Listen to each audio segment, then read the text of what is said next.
Hello guys, welcome to my channel Utkarsh educator. मैं उत्कर्ष कुशवाहा में आपका अपने चैनल पे स्वागत करता हूं। तो आज मैं आपके लिए एक नई सीरीज लेके आया हूं, 50 most important questions of general science for SSC CGL 2023। SSC CGL 2023 की तैयारी करने वाले विद्यार्थियों के लिए ये वीडियो सीरीज बहुत ज्यादा इंपॉर्टेंट होने वाली है, जिसमें हम 50 मोस्ट इंपोर्टेंट क्वेश्चंस देखेंगे जनरल साइंस के।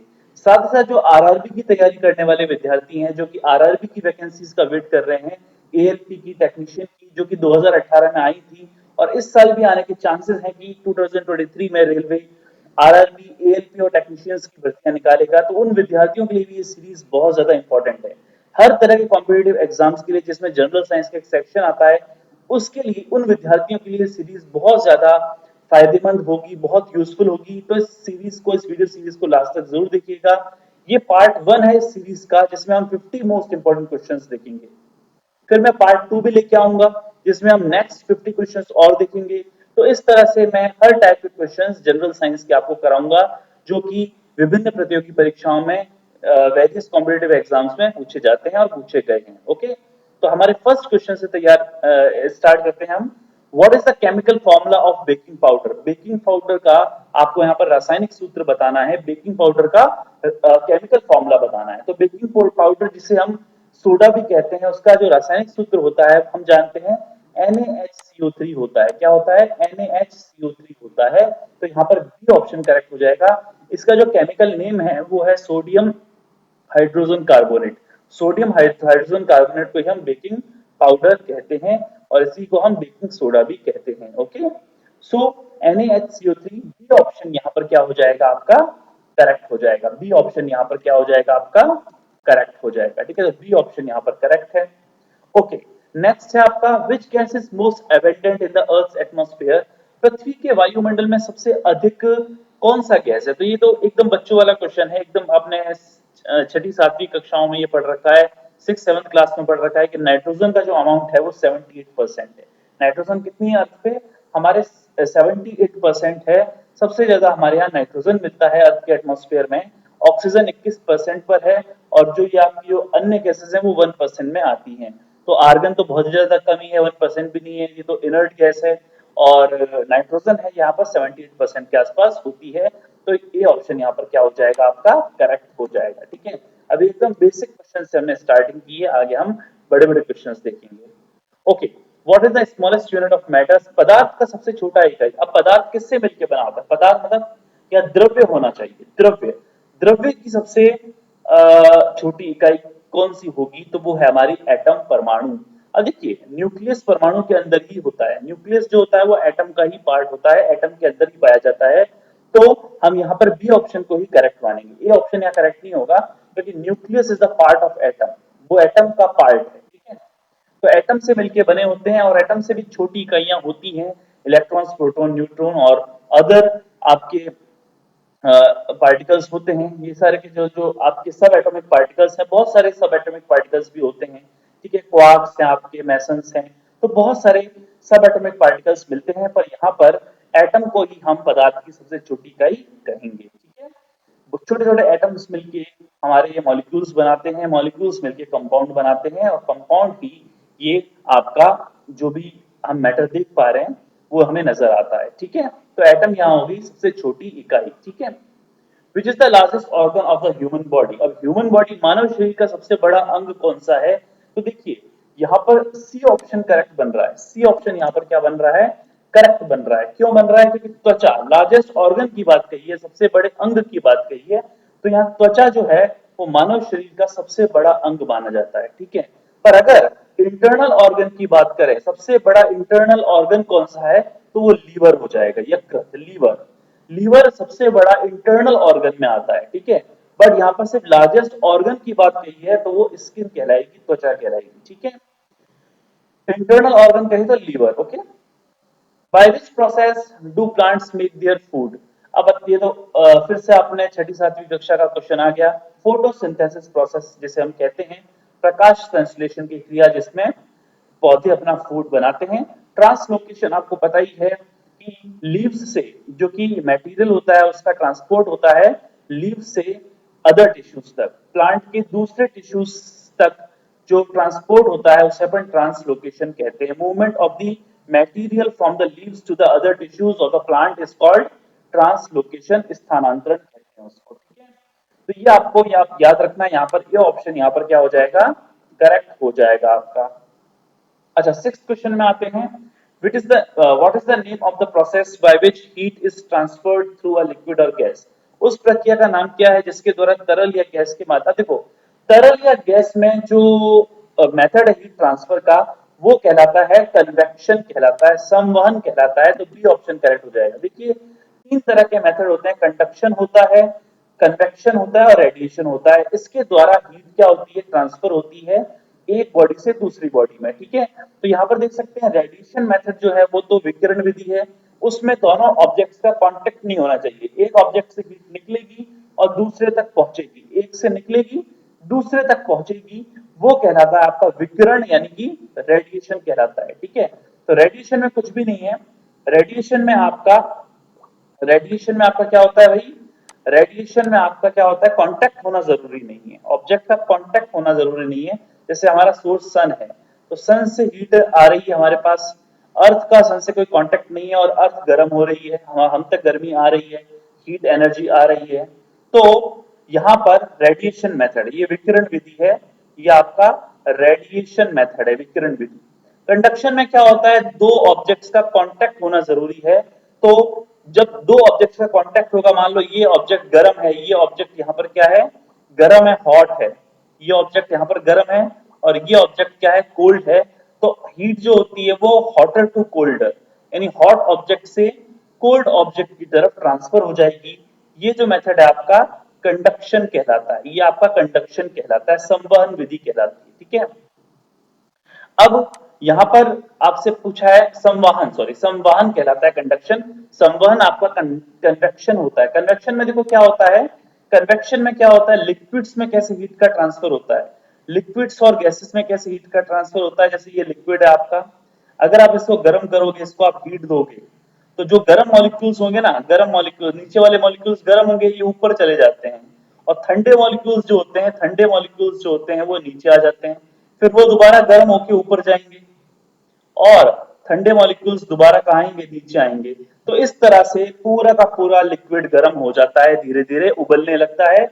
इस मेथड को कहते हैं convection.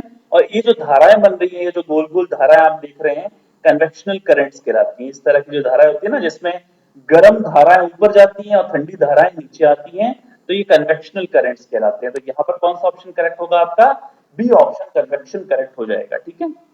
Which of the following is not a fundamental force? अब देखो तीन तरह के फंडामेंटल फोर्स होते हैं, ग्रेविटेशनल फोर्स है आपका, इलेक्ट्रोमैग्नेटिक फोर्सेस हैं, और आपका strong and weak nuclear forces होते हैं, ठीक है। प्रबल व दुर्बल नाभिकीय बल होते हैं। ये तीन तरह के हमारे फंडामेंटल फोर्सेस होते हैं, भौतिक आपके मौलिक बल होते हैं तीन तरह के, ठीक है। तो हीट यहाँ पर करेक्ट है, हीट यहाँ पर मौलिक बल में नहीं आएगा। हीट क्या है, फंडामेंटल यूनिट है, ठीक है, physical quantity, sorry physical quantity है, यहाँ पर भौतिक राशि है, ना कि कोई फंडामेंटल फोर्स है।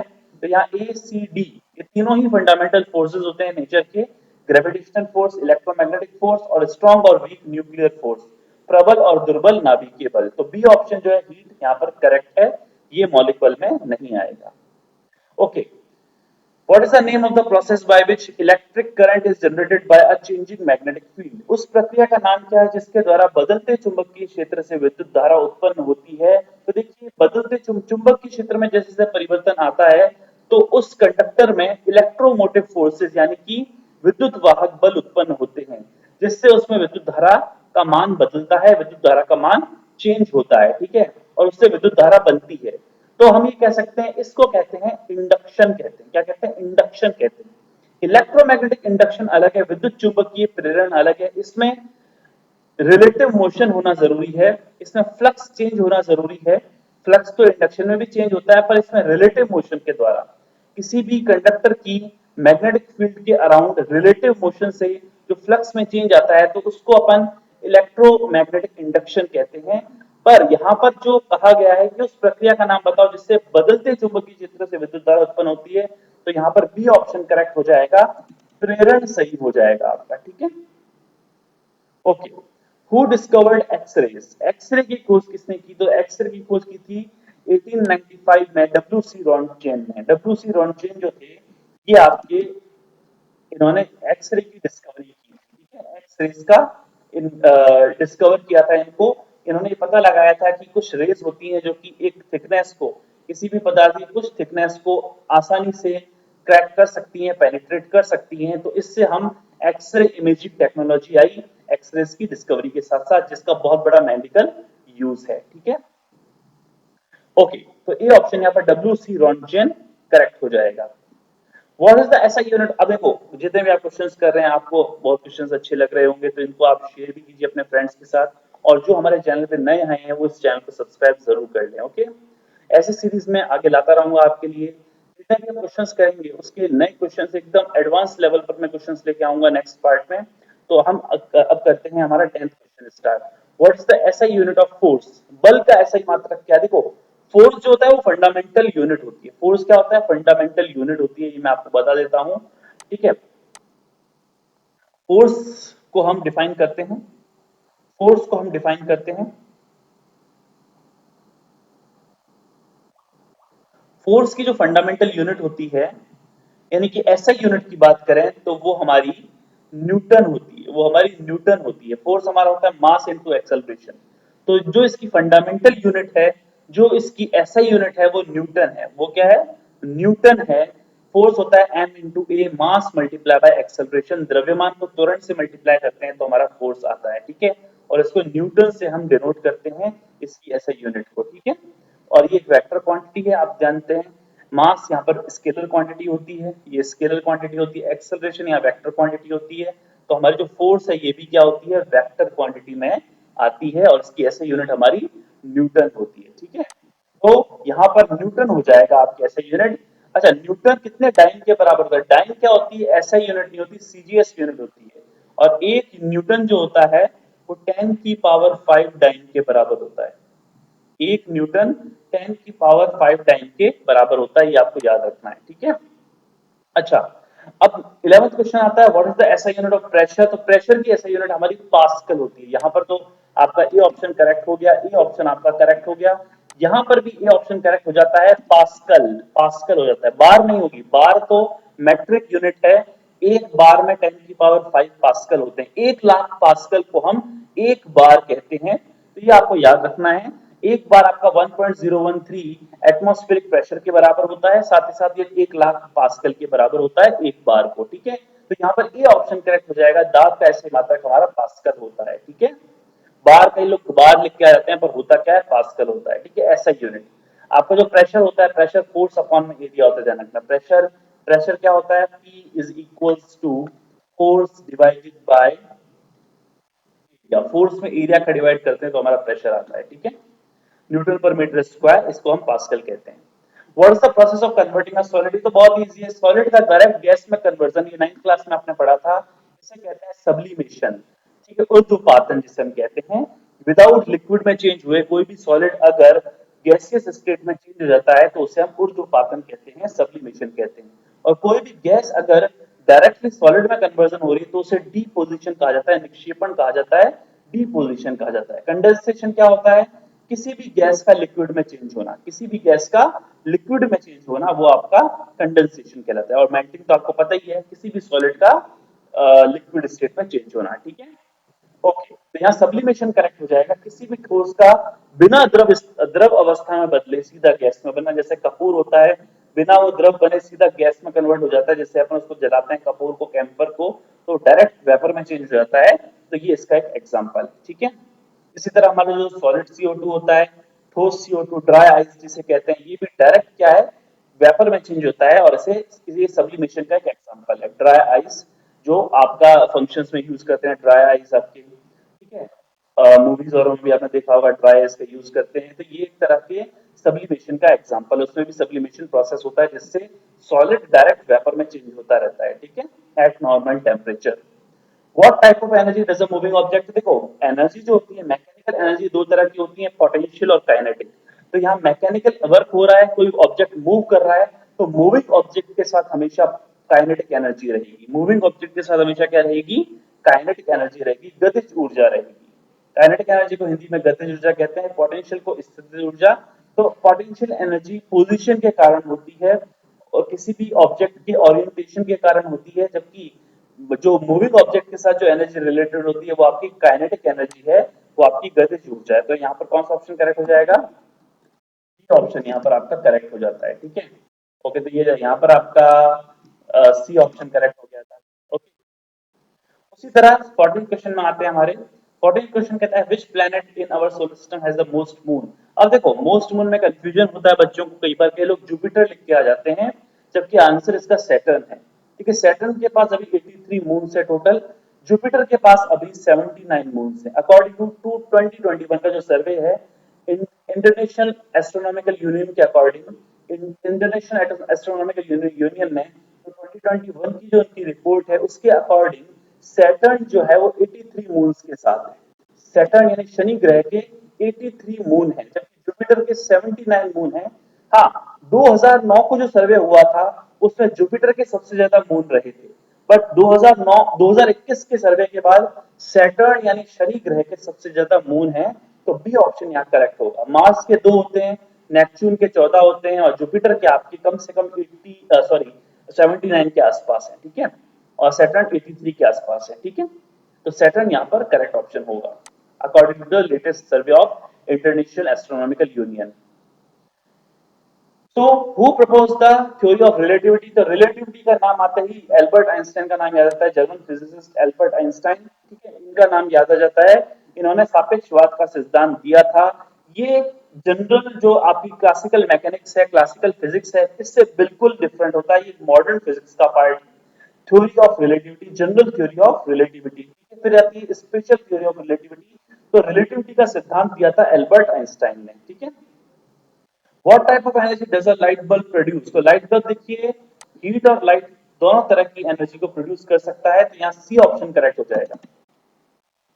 सी ऑप्शन यहाँ पर क्या हो जाएगा? करेक्ट हो जाएगा। ठीक है, 17th क्वेश्चन में आते हैं। What is the name of the process by which an organism produces offspring that are genetically identical to themselves. उस प्रक्रिया का नाम आपको बताना है जिसके द्वारा एक जीव संतान पैदा करता है जो आनुवंशिक रूप से स्वयं के समान होती है। तो देखो क्लोन, यहाँ पर क्लोन की बात हो रही है, तो क्लोनिंग टेक्नोलॉजी यानी कि बी ऑप्शन यहाँ पर करेक्ट हो जाएगा। हाइब्रिडाइजेशन में हाइब्रिड हाइब्रिड डेवलप किया जाता है जो कि दो अलग अलग स्पीशीज का होता है। हाइब्रिड हाइब्रिड हमेशा संकरण जो होता है वो दो अलग अलग स्पीशीज का होगा। म्यूटेशन आपका सेल का जीन के चेंज के कारण, जीन में जब चेंज हो जाता है, जीन में परिवर्तन होता है तो उससे उत्परिवर्तन होता है, म्यूटेशन होता है जेनेटिक चेंजेस के कारण। आईवीएफ आपका टेस्ट ट्यूब बेबी होता ही है। तो यहाँ पर बी आपका क्लोनिक ऑप्शन करेक्ट हो जाएगा। ठीक है, समान संतति एक जैसा एकदम अमीबा जैसे, अमीबा जो आपका प्रोसेस होता है क्लोनिंग का, सेम डॉटर सेल्स बन जाती हैं, तो वो आपकी क्लोनिंग प्रोसेस होता है। Who discovered penicillin. तो देखो अलेक्जेंडर फ्लेमिंग का नाम यहाँ पर पेनिसिलिन के लिए आता है। अलेक्जेंडर फ्लेमिंग, इन्होंने इसकी डिस्कवरी, इन्होंने पेनिसिलिन एंटीबायोटिक को डिस्कवर किया था अलेक्जेंडर फ्लेमिंग ने। रॉबर्ट ब्राउन तो आपको पता ही है, इन्होंने सेल्स जो वर्ड है वो कॉइन किया था, सेल की डिस्कवरी की थी। लुइस पास्चर पास्चराइजेशन और वैक्सीनेशन का जो प्रिंसिपल होते हैं वो लुइस पास्चर ने दिए थे। ठीक है, अलेक्जेंडर फ्लेमिंग यहाँ पर पेनिसिलिन की डिस्कवरी के लिए बी ऑप्शन करेक्ट होगा। Which organelle is responsible for producing ATP in eukaryotic cell। तो देखिए माइटोकॉन्ड्रिया जो होता है आपका वो power house of the cell होता है और वही एटीपी की फॉर्म में एनर्जी को प्रोड्यूस करता है। Mitochondria is the correct answer for eukaryotic cells. ठीक है, तो power house of the cell है एटीपी यानी एडेनोसाइन ट्राइफॉस्फेट, एक एनर्जी करेंसी होती है। इसको अपन एनर्जी की यूनिट कहते हैं सेल्स के लिए। ठीक है, एटीपी एडेनोसाइन ट्राइफॉस्फेट। तो बी ऑप्शन यहाँ पर करेक्ट हो जाएगा। माइटोकॉन्ड्रिया में आपकी एनर्जी एटीपी के रूप में एटीपी की फॉर्म में स्टोर रहती है। ओके, और यूकैरियोटिक सेल्स, दो तरह की सेल्स होती हैं, यूकैरियोटिक और prokaryotic. Which of the following is not a function of the liver. Liver का यकृत का कार्य नहीं है।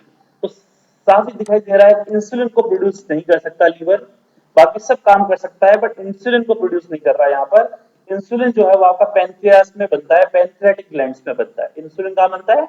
पैनक्रियास में बनता है, पैनक्रियाटिक ग्लैंड्स होते हैं उनमें इंसुलिन बनता है। ठीक है, पैनक्रियास में बनेगा इंसुलिन, ना कि लिवर में। ठीक है, तो लीवर जो है आपका ये सारे काम कर रहा है आपके detoxifying harmful substances, storing vitamins and minerals, regulating blood sugar levels. But जो आपका पेनक्रियास है वो आपका इंसुलिन बनाएगा, तो इंसुलिन बनाने का काम लीवर नहीं करेगा। ठीक है। What is Newton's first law of motion? तो देखो, फर्स्ट लॉ ऑफ मोशन को लॉ ऑफ इनर्शिया कहते हैं, लॉ ऑफ इनर्शिया। ठीक है, इनर्शिया का सिद्धांत आपका कहलाता है न्यूटन का प्रथम नियम, गति का प्रथम नियम, Newton first law of motion, जो ये कहता है कोई भी ऑब्जेक्ट अगर स्टेशनरी है तो वो स्टेशनरी ही रहेगा जब तक कि उस पर कोई एक्सटर्नल फोर्स एक्ट नहीं करे। कोई वस्तु, कोई ऑब्जेक्ट अगर मोशन में है तो वो मोशन में ही रहेगा कॉन्स्टेंटली जब तक कि उस पर कोई एक्सटर्नल फोर्स उसे रोके नहीं। तो ये कहलाता है लॉ ऑफ इनर्शिया, जड़त्व का सिद्धांत। हिंदी में क्या कहते हैं इसे? जड़त्व का सिद्धांत। ठीक है। रेडियोधर्मिता की खोज, डिस्कवरी ऑफ रेडियो एक्टिविटी, देखो हेनरी बैक्यूरेल का नाम आता है 1896 के करीब, उन्होंने 95-96 के करीब, 1896 से आई थिंक, इन्होंने इस टाइम रेडियो एक्टिविटी यानी किसी भी सब्सटेंस से जो रेडियो एक्टिव रेडिएशंस होते हैं उसका इमिट होना, कोई भी सब्सटेंस, यूरेनियम हुआ, रेडियम हुआ, पोलोनियम हुआ, ये सारे सब्सटेंसेस जो होते हैं ये क्या करते हैं, कॉन्स्टेंटली कोई रेडिएशन इमिट करते रहते हैं। इस प्रॉपर्टी को रेडियो एक्टिविटी, रेडियोधर्मिता कहते हैं। तो यूरेनियम में उन्होंने एक्सपेरिमेंट किया था हेनरी बैक्यूरेल ने, और उससे उन्हें पता चला था कि ये प्रॉपर्टी भी सब्सटेंस में पाई जाती है, लगातार रेडिएशन को इमिट करना, जो रेडियो एक्टिविटी कहलाता है। हेनरी बैक्यूरेल को इसका श्रेय जाएगा। मैरी क्यूरी जो है हमारी रेडियम की डिस्कवरी के लिए, रेडियम की डिस्कवरी के लिए मैरी क्यूरी का नाम आता है। ठीक है। और ये फिजिसिस्ट भी रही हैं और केमिस्ट भी रही हैं, और दोनों ही फील्ड में इनको नोबेल प्राइज भी मिला है। ये इकलौती ऐसी वैज्ञानिक हैं, इकलौती ऐसी साइंटिस्ट हैं जिन्होंने फिजिक्स और केमिस्ट्री के लिए नोबेल प्राइज जीता है। ठीक है, Marie Curie. Okay, Isaac Newton को आप जानते हैं। रॉबर्ट ओपनहीमर, ये आपको इनका स्टेटमेंट बहुत ही ज्यादा फेमस था, now I am become death, now I am become death, यानी मैं मृत्यु बन गया हूं। ये उन्होंने तब कहा था जब इन्होंने एटॉमिक बॉम्ब की डिस्कवरी की थी, यानी परमाणु बम की डिस्कवरी की थी। इनको फादर ऑफ एटॉमिक बॉम्ब के नाम से जानते हैं, रॉबर्ट ओपेनहीमर को फादर ऑफ एटॉमिक बॉम्ब के नाम से जाना जाता है। ठीक है, इनका ये स्टेटमेंट है, now I am become the death. ठीक है, जब इन्होंने एटॉमिक बॉम्ब की डिस्कवरी की थी तो ये इनका स्टेटमेंट बहुत ज्यादा वायरल हुआ था। तो रॉबर्ट ओपेनहीमर एटॉमिक बॉम्ब के जनक हो गए। आइजैक न्यूटन को आप सब जानते ही हैं क्लासिकल मैकेनिक्स के लिए। ठीक है, मैरी क्यूरी जो है आपकी रेडियम की डिस्कवर है, और हेनरी बैक्यूरेल आपके डिस्कवरर ऑफ रेडियो एक्टिविटी है। ठीक है, तो यहाँ पर ए ऑप्शन करेक्ट हो जाएगा। Which planet in the solar system has the shortest number of days? अब देखो, शॉर्टेस्ट नंबर ऑफ डेज का है, इसका क्या मतलब है कि एक साल कंप्लीट करने के लिए यहाँ बात आ रही है। एक साल कंप्लीट करने में सबसे कम दिन किसको लगते हैं? तो एक साल कंप्लीट, एक तो ये होता है कि कौन से ग्रह का सबसे कम दिन होता है, सबसे छोटा डे, डे, शॉर्ट और लॉन्ग डे की बात अलग है, पर डेज कहा है यहाँ पर, यानी कि साल के दिनों की बात कर रहा है यहाँ पर। एक ईयर में, जैसे अर्थ में 365 के करीब दिन होते हैं, तो मंगल ग्रह या मरकरी में या जुपिटर में एक साल कितने दिनों में कंप्लीट होता होगा? तो देखिए, जो ग्रह सबसे ज्यादा निकट होता है सूर्य के, उसको सबसे कम दिन लगते हैं पूरा साल कंप्लीट करने के लिए। ठीक है, तो मरकरी जो है सबसे ज्यादा नजदीक है, 88 डेज में ही ये पूरा साल कंप्लीट कर लेता है। ठीक है, 88 डेज है मरकरी के लिए, कितने दिन है? 88 डेज है। तो यहाँ पर बी ऑप्शन यहाँ पर आपका क्या हो जाएगा? करेक्ट हो जाएगा। सिर्फ ये 88 डेज में ही एक साल कंप्लीट करता है, जबकि अर्थ को 365 डेज लगते हैं। ठीक है, और अगर शॉर्ट दिन की बात करें, अभी शॉर्ट दिन की बात करेंगे अपन, तो शॉर्ट दिन, सबसे छोटा दिन किस ग्रह का होता है और सबसे लंबा दिन किस ग्रह का होता है, ये भी एक क्वेश्चन बनता है यहाँ पर, कि सबसे छोटा दिन किस ग्रह का होता है और सबसे लंबा दिन किस ग्रह का होता है। तो सबसे छोटा दिन, जैसे अपना दिन होता है 24 घंटे का, तो जुपिटर का दिन 10 घंटे का ही होता है। तो सब सोलर सिस्टम में जुपिटर एक ऐसा प्लेनेट है जिसका दिन सबसे छोटा होता है, यानी 10 घंटे में पूरा दिन कंप्लीट हो जाता है। जबकि सबसे लंबा दिन हमारा वीनस का होता है। वीनस का दिन जो होता है वो एक साल तक चलता है, हमारे पृथ्वी के लगभग एक साल। जब हमारा पृथ्वी का एक साल कंप्लीट हो रहा होता है तो वीनस का सिर्फ एक दिन कंप्लीट होता है। तो वीनस का दिन सबसे लंबा होता है, ध्यान रखना। ठीक है, जबकि सबसे छोटे दिन आपके होते हैं मरकरी के। मरकरी का सबसे छोटे दिनों में आएगा, किस ग्रह के दिन सबसे कम होते हैं? मरकरी। और सबसे ज्यादा दिन किसके होते हैं, ये आपको अभी बताना है। ठीक है, कमेंट सेक्शन में कमेंट करना है इसके बारे में कि सबसे लॉन्गेस्ट डे, सबसे मैक्सिमम डेज किस प्लेनेट के होते हैं? ओके, 24 क्वेश्चन में आते हैं। Who propose the heliocentric model of our solar system? Heliocentric यानी कि सन बीच में है और प्लैनेट्स जो है उसके चारों तरफ चक्कर लगा रहे हैं, रिवॉल्व कर रहे हैं। तो ये जो मॉडल है, ये कॉमन मॉडल और जो कि एकदम आपका फंडामेंटल मॉडल है, एकदम ट्रू मॉडल है हमारे सोलर सिस्टम का, ये किसने दिया था? देखो इंडिया में बात करें तो आर्यभट्ट जो थे, सबसे पहले आर्यभट्ट ने ये मॉडल दिया था, ठीक है। और अगर जनरल बात करें, हम वर्ल्ड हिस्ट्री की बात करें, तो वर्ल्ड हिस्ट्री में कॉपरनिकस का नाम आता है। कॉपरनिकस ने सबसे पहले सूर्य केंद्रित मॉडल दिया था।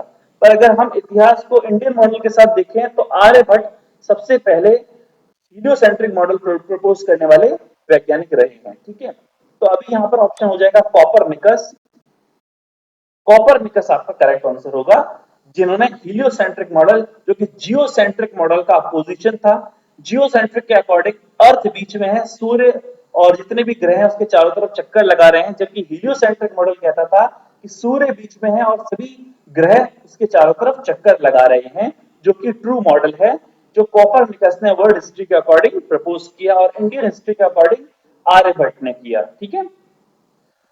Okay, what type of energy does a nuclear power plant produce? तो न्यूक्लियर पावर प्लांट में न्यूक्लियर एनर्जी तो बनती ही है, साथ ही साथ इलेक्ट्रिकल एनर्जी भी बनती है, तो दोनों ऑप्शन इसके करेक्ट हो जाएंगे। सी ऑप्शन यहाँ पर करेक्ट हो जाएगा, ठीक है। ओके, परमाणु ऊर्जा, ठीक है, तो आपको बताइए, हिंदी में मैंने लिख दिया है। विच of the following is not a type of RNA? RNA देखो तीन टाइप के होते हैं, एमआरएनए, टीआरएनए और आरआरएनए, यानी मैसेंजर आरएनए, ट्रांसफर आरएनए और राइबोसोमल आरएनए। तो डीएनए यहाँ पर करेक्ट आंसर हो जाएगा। डीएनए कोई आरएनए नहीं होता, डीएनए आरएनए नहीं है, एक न्यूक्लिक एसिड का टाइप है, ठीक है। तो ये न्यूक्लिक एसिड होता है आपका डीएनए, ये आरएनए का प्रकार नहीं है। डीएनए और आरएनए दोनों ही न्यूक्लिक एसिड है, बट आरएनए तीन टाइप के होते हैं, एमआरएनए, टीआरएनए और आरआरएनए। तो डीएनए अलग हो गया आपका यहाँ पर, ठीक है। Who discovered gravity? ग्रेविटी की खोज आपको पता ही है, आइजैक न्यूटन। आइजैक न्यूटन पे क्वेश्चन जाता है। Which element has atomic number 10? तो 10 एटॉमिक नंबर आपको पता ही है, नियॉन का होता है। नियॉन जो है वो इनर्ट गैस होती है आपकी, ठीक है, अक्रिय गैसों में आती है नियॉन, ठीक है। Helium, neon, argon, krypton, xenon, radon, ये जो आपकी होती हैं, ये इनर्ट गैसेस होती हैं। इनका अष्टक कंप्लीट रहता है, यानी कि फाइनल वैलेंस जो शेल होती है, वैलेंस शेल जो होती है, संयोजी जो कक्षक होता है, उसमें 8 इलेक्ट्रॉन कंप्लीट होते हैं, ठीक है। तो इसके कारण इसे इनर्ट गैस कहा जाता है, अक्रिय गैस कहा जाता है। What is the name of the process by which an atom splits into smaller atoms and releases energy? तो ये न्यूक्लियर फिजन कहलाता है। ए ऑप्शन यहाँ पर करेक्ट हो जाएगा, जो कि एटॉमिक बॉम्ब में होता है। न्यूक्लियर न्यूक्लियर बॉम्ब्स में न्यूक्लियर एनर्जी जो रिलीज करता है वो होता है आपका न्यूक्लियर फिजन। और फ्यूजन जो होता है वो मिलना होता है, दो परमाणु मिलकर एक नया पदार्थ, नया तत्व बनाते हैं। जैसे हाइड्रोजन हाइड्रोजन मिलके हीलियम बनाते हैं, ये सूर्य में होता है। इस सूर्य में जो ऊर्जा प्रोड्यूस होती है ना, सूर्य हमारा ऊर्जा का एक भंडार है, तो उसमें ऊर्जा कैसे निकल रही है? न्यूक्लियर फ्यूजन से निकल रही है, नाभिकीय संलयन से निकल रही है। जबकि नाभिकीय विखंडन जो होता है वो परमाणु बम में, एटॉमिक बॉम्ब का जो प्रोसेस है, न्यूक्लियर एनर्जी निकलने का जो प्रोसेस है न्यूक्लियर बॉम्ब्स में, वो न्यूक्लियर फिजन होता है। और यही प्रोसेस कंट्रोलेबल फॉर्म में, नियंत्रित रूप में न्यूक्लियर पावर प्लांट्स में यूज होता है, नाभिकीय विखंडन का, न्यूक्लियर फिजन का, ठीक है। ओके, 30 क्वेश्चन में आते हैं हमारे। व्हाट इज, तो यहाँ पर ए ऑप्शन आपका करेक्ट हो ही जाएगा, न्यूक्लियर फिजन, नाभिकीय विखंडन। व्हाट इज, अब 30 क्वेश्चन में हम आ चुके हैं। What is the name of the process by which cell divide into two identical daughter cell? तो देखो आइडेंटिकल डॉटर सेल में जो विभाजन होने का, दो समान संतति कोशिकाओं में विभाजन होने का जो आपका प्रोसेस है, प्रक्रिया है, ये मीटोसिस कहलाती है। दो तरह के प्रोसेस होते हैं, मीटोसिस और मियोसिस। मीटोसिस में आइडेंटिकल डॉटर सेल्स बनती हैं, आइडेंटिकल यानी कि सेम क्रोमोसोम्स रहते हैं। जो पेरेंट सेल में जो क्रोमोसोम थे, वही क्रोमोसोम्स डॉटर सेल में ट्रांसफर हो जाते हैं। ये प्रोसेस मीटोसिस कहलाता है, और ये नॉन रिप्रोडक्टिव ऑर्गेनिजम्स में होता है। ऐसे ऑर्गेनिज्म जो प्रजनन नहीं कर सकते, उनमें ये पाया जाता है, अमीबा और में, ठीक है। तो ये मीटोसिस प्रोसेस कहलाता है, जैसे हिंदी में समसूत्री विभाजन कहते हैं।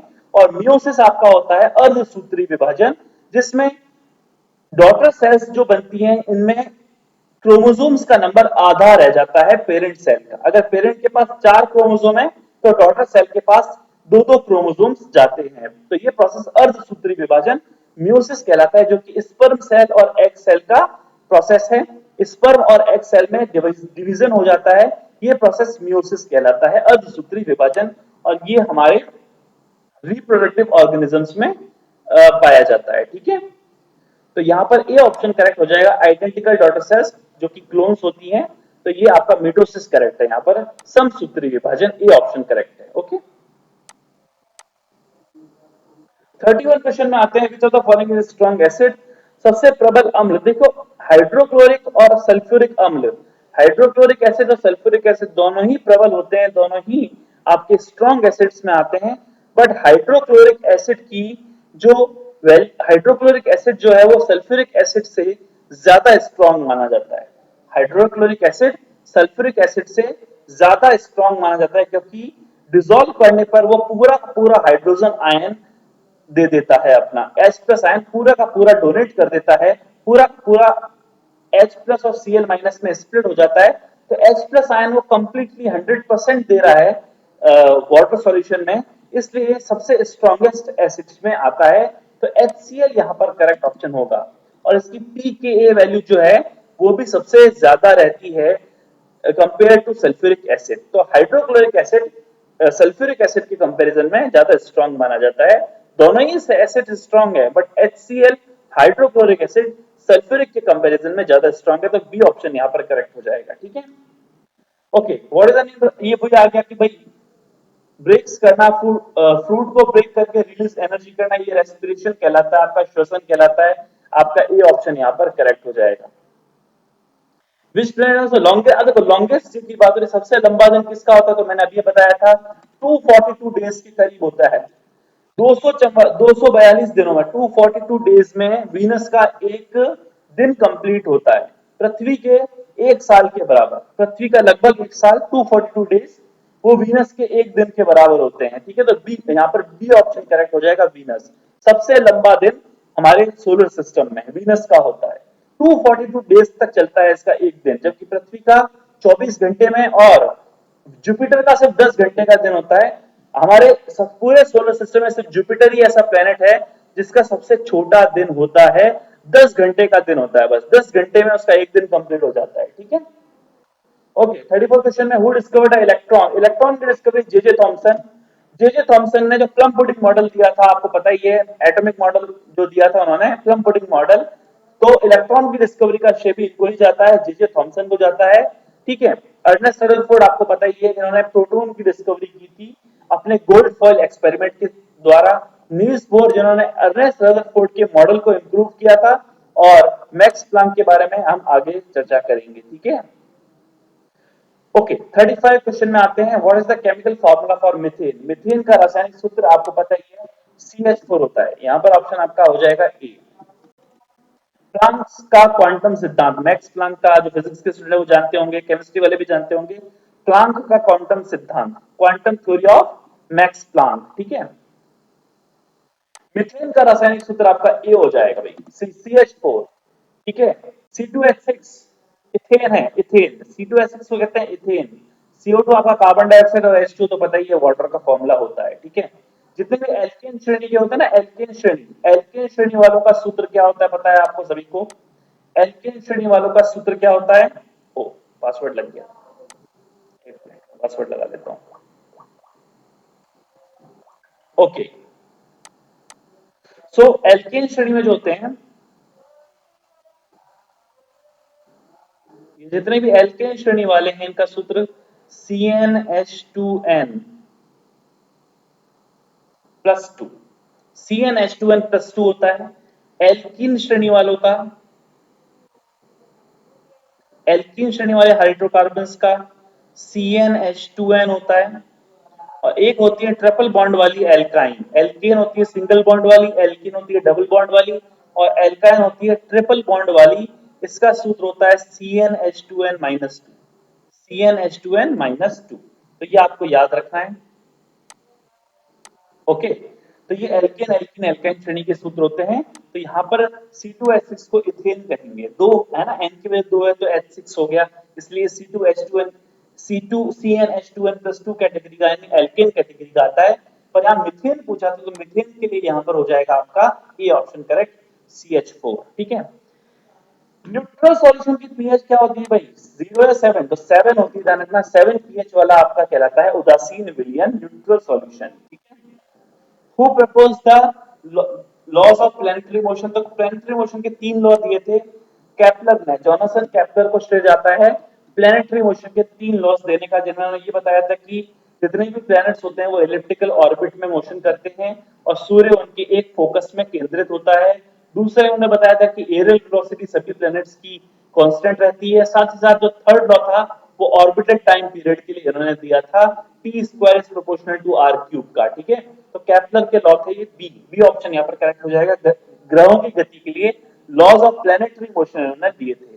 टाइको ब्राहे इनके स्टूडेंट रहे हैं। ठीक है, और सॉरी टाइको ब्राहे इनके टीचर रहे हैं और केपलर इनके स्टूडेंट रहे हैं। ठीक है, तो केपलर यहाँ पर ऑप्शन करेक्ट हो जाएगा, बी ऑप्शन करेक्ट हो जाएगा। 38 है which gas is used in light bulbs to prevent filament from burning too quickly। तो देखो जितने भी ये incandescent बल्ब्स होते हैं इनमें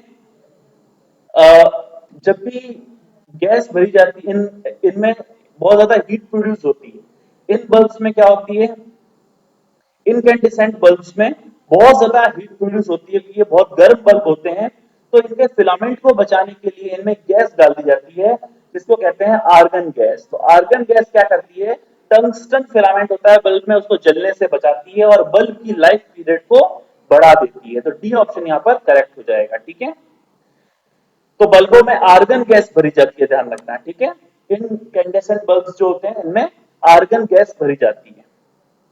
निम्नलिखित में से कौन सी ग्रीन हाउस गैस है, तो ग्रीन हाउस गैस जो भारी गैसेस होती है हमारी, सल्फर डाइऑक्साइड, नाइट्रोजन डाइऑक्साइड और आपकी कार्बन डाइऑक्साइड, तो सी ऑप्शन यहाँ पर करेक्ट हो जाता है, कार्बन डाइऑक्साइड। ठीक है, who propose the theory of natural selection, natural selection को देखो ग्रेटर जॉन मेंडल मेंडल ने प्रोड्यूस किया था नेचुरल सिलेक्शन के laws.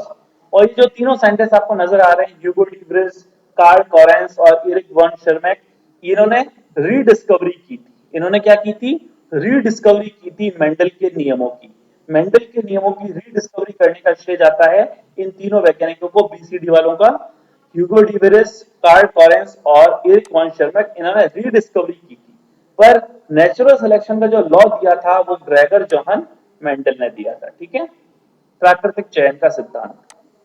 Who first propose the concept of wave particle duality, इन्होंने ये बताया था वेव पार्टिकल ड्युअलिटी में कहा गया कि वेव जो है वो पार्टिकल की तरह बिहेव कर सकती है और पार्टिकल जो है वो वेव की तरह बिहेव कर सकता है, तो इसे कहते हैं वेव पार्टिकल ड्युअलिटी। और ये दिया था लुइस डी ब्रॉगली ने। लुइस डी ब्रॉगली ने इसका श्रेय जाता है द्वैत सिद्धांत का, तरंग कण द्वैत सिद्धांत, डी ब्रॉगली। और डी ब्रॉगली की इक्वेशन भी आपने पढ़ी होगी, डी ब्रॉगली ने अपनी इक्वेशन दी थी,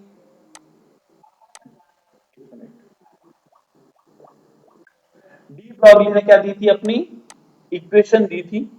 डी ब्रॉगली की इक्वेशन क्या थी,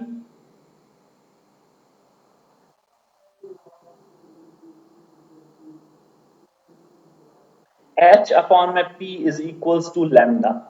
H अपॉन में P होता है मोमेंटम, इसे इस तरह से भी लिखा जा सकता है H अपॉन में mv mass into velocity is equals to lambda, जहां पर h आपका प्लांक कांस्टेंट होता था। ठीक है, तो वेवलेंथ लैम्डा का ये रिलेशन था इसकी किससे, मोमेंटम से। तो h अपॉन में p is equals to lambda, h upon में mv is equals to lambda, ये आपका डी ब्रॉगली की इक्वेशन थी। इन्होंने तरंग कण द्वैत सिद्धांत दिया था और ये छोटे छोटे कणों के लिए, इलेक्ट्रॉन जैसे कणों के लिए ही सत्य था। ठीक है, तो Louis de Broglie, D option correct हो जाएगा। अब थोड़ा जल्दी से हम फास्ट चलते हैं।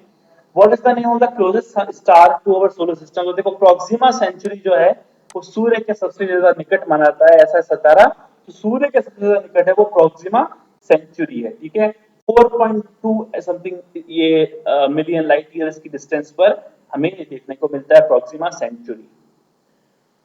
Who discovered the laws of motion, तो लॉज ऑफ मोशन आपको पता है आइजैक न्यूटन। ठीक है, father of classical mechanics, Isaac Newton को इसका श्रेय जाता है। What is the name of the largest moon? देखो गैनीमीड जो है, गैनीमीड जो है वो जुपिटर का मून है और सबसे बड़ा मून है, ये सबसे लार्जेस्ट मून है सोलर सिस्टम का गैनीमीड, ठीक है। जुपिटर का एक मून है ये गैनीमीड, ये जुपिटर के 79 मून्स में से एक है गैनीमीड। अच्छा, अब इंडिया का क्वेश्चन आया है, देखो कि which was the first Indian spacecraft to be placed in orbit around Mars? Mars पर जो भारतीय, ऐसा पहला आपको भारतीय अंतरिक्ष यान बताना है जो मंगल ग्रह की कक्षाओं में सबसे पहले स्थापित किया गया था। तो सभी को पता है, इस पर मूवी भी आई थी अक्षय कुमार की, मंगलयान, ठीक है, जो कि आपका 24 नवंबर 2013 को लॉन्च किया गया था, ठीक है, सतीश धवन स्पेस सेंटर से, ठीक है, एसडीसी से, सतीश धवन स्पेस सेंटर से मंगलयान को 24 नवंबर 2013 को लॉन्च किया था और 2014 को ये मंगल ग्रह की कक्षा में स्थापित हो गया था, 5 सितंबर 2014 को, ठीक है। तो मंगलयान पहला अंतरिक्ष यान था मार्स की ऑर्बिट में जिसको स्थापित किया गया था, first Indian spacecraft to be placed in orbit of Mars. Okay, which gas is most commonly used in welding? तो वेल्डिंग और कटिंग के लिए एसिटिलीन का उपयोग किया जाता है। एसिटिलीन और ऑक्सीजन दोनों ही उपयोग में लाई जाती हैं, एसिटिलीन भी है और ऑक्सीजन भी है, ध्यान रखना। दोनों ही गैसेस वेल्डिंग गैसेस कहलाती हैं, एसिटिलीन एंड ऑक्सीजन, ठीक है। पर एसिटिलीन ज्यादातर यूज करते हैं अपन, और ऑक्सीजन तो जरूरी होती है, आपको पता है, बर्निंग उसके लिए, स्पार्क प्रोड्यूस करने के लिए। Who propose the theory of plate tectonics? तो प्लेट टेक्टोनिक्स का जो सिद्धांत है कि भाई जो हमारी अर्थ की आउटर शेल है वो बहुत सारी प्लेट से मिलकर बनी है जो कि मेंटल के ऊपर ग्लाइड कर रही है, ये कहलाती है थ्योरी ऑफ प्लेट टेक्टोनिक्स, जिसे कॉन्टिनेंटल ड्रिफ्ट भी कहते हैं, ठीक है। ये दीदी जो ज्योग्राफी के स्टूडेंट्स है वो जानते होंगे कॉन्टिनेंटल ड्रिफ्ट के बारे में, प्लेट्स के सिद्धांत के बारे में, किस तरह से जो प्लेट्स हैं ये मेंटल के ऊपर ग्लाइड कर रही हैं। तो ये एल्फ्रेड वैगनर ने दिया था, ध्यान रखना, ये ऑप्शन यहाँ पर करेक्ट हो जाता है। What is the name of the process by which an organism breaks down waste products and eliminates them from its body? तो देखो, बाहर निकालना, अपशिष्ट पदार्थों को बाहर निकालना एक्सक्रीशन कहलाता है, आपका उत्सर्जन कहलाता है। इंजेक्शन अंदर लेना और एक्सक्रीशन बाहर निकालना, उत्सर्जन, ठीक है। ये ऑप्शन करेक्ट। अब दो लास्ट क्वेश्चन आपके लास्ट बचे हैं। Which type of rock is formed from cooled lava? जब लावा निकलता है, मैग्मा निकलता है वॉल्केनिक इरप्शन से, तो जब ठंडा हो जाता है ना, तो ठंडा होने के बाद कुछ चट्टानों का निर्माण होता है जिन्हें आग्नेय चट्टान कहते हैं, इग्निशियस रॉक्स कहते हैं, जानता है, इग्निशियस रॉक्स फॉर्म होती हैं। तो सी ऑप्शन यहाँ पर करेक्ट हो जाता है आपका। ओके, लास्ट आपका है, what type of biomolecule is DNA? तो डीएनए अभी हमने पढ़ा था डीएनए के बारे में, डीऑक्सीराइबोस न्यूक्लिक एसिड है ये। तो इसकी फुल फॉर्म से हमें पता चल रहा है कि ये न्यूक्लिक एसिड होता है, ठीक है, जो हमारा जेनेटिक कोड, जो हमारा जेनेटिक कोड बनाता है, और इस पे हमारे हेरिटेंसी की, हेरिडिटी की इंफॉर्मेशन होती है डीएनए के पास, जो कि हमारा जीन को फॉर्म करता है, जीन बनाता है, ठीक है। तो डी ऑप्शन आपका करेक्ट हो जाएगा, न्यूक्लिक एसिड। ओके, तो ये 50 क्वेश्चंस आज हमने कंप्लीट कर लिए टोटल, जो कि आपके कॉम्पिटिटिव पॉइंट ऑफ व्यू से बहुत ज्यादा इंपॉर्टेंट है। ओके, नेक्स्ट सीरीज में हम कुछ एडवांस क्वेश्चंस देखेंगे, और भी अच्छे क्वेश्चंस देखेंगे, एकदम बेसिक लेवल के क्वेश्चंस थे। अब इसके बाद जो सीरीज आएगी उसमें हम थोड़ा सा एडवांस लेवल के क्वेश्चंस देखेंगे और प्रीवियस ईयर्स के क्वेश्चंस को भी साथ में लेके चलेंगे। ओके, सो जो स्टूडेंट्स चैनल में नए आए हैं वो चैनल को सब्सक्राइब जरूर कर लें, ऐसी सीरीज मैं आगे लाता रहूंगा। अभी एडवांस क्वेश्चन की सीरीज आएगी पार्ट 2 में, this is for only basic knowledge, ये बेसिक नॉलेज के लिए था, और इस तरह के क्वेश्चंस आपको बहुत सारे एग्जाम्स में देखने को मिलेंगे, ठीक है। आप देख सकते हैं जो एसएससी के और रेलवे के जो एग्जाम्स हैं इनमें कॉमनली बेसिक क्वेश्चंस आते हैं, फंडामेंटल क्वेश्चंस आते हैं, ठीक है। सो आज के लिए हम इतना ही करेंगे। Thanks for watching and have a nice day.